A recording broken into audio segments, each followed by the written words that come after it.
Hi, I'm the White Horse, and I'm going to be talking with you about moneyism, which will be given in two parts. This is part one. So, moneyism. Babylon. In the following, I'm going to declare unto you, so that you may come out of its ways and make change with this world, and thus have hope for the immediate and the near future. The United States is modern Babylon. Money, capitalism, material acquisition and ownership principles have taken over most of the world. Capitalism being one of the harming principalities against a new potential world and human culture.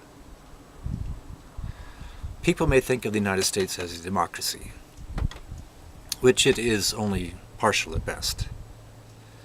But it is really capitalism and the control of the world through money and power thereof, which is the defining legacy of the United States so far.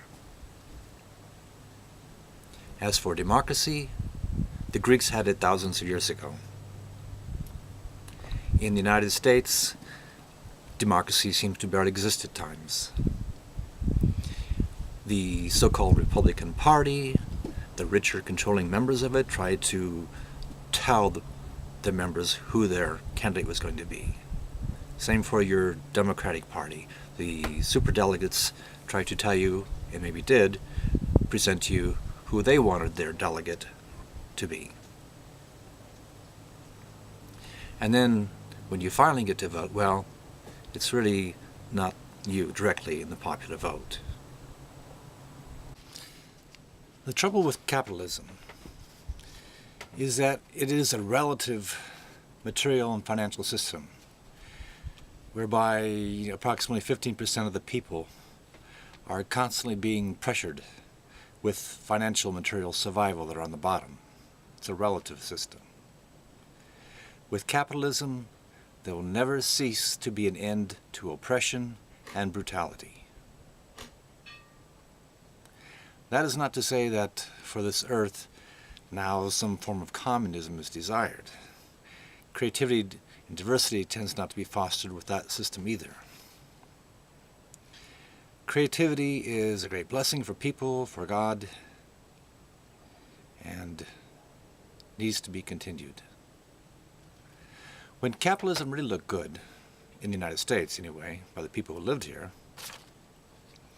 was when a lot of the loot of this land was basically taken from the natives who lived here beforehand.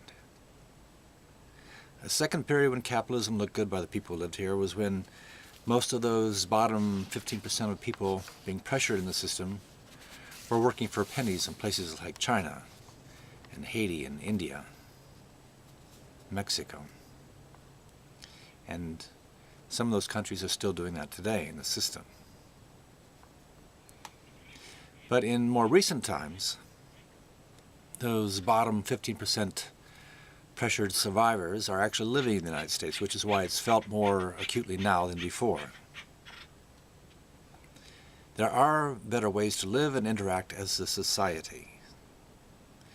You will need to figure that out. I suggest a world based on cooperation and choices is better to consider.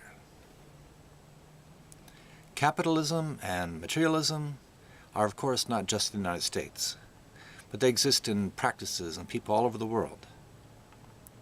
I just named the United States because it's the biggest development of capitalism, and it does control a lot of the world, and has through its money and power.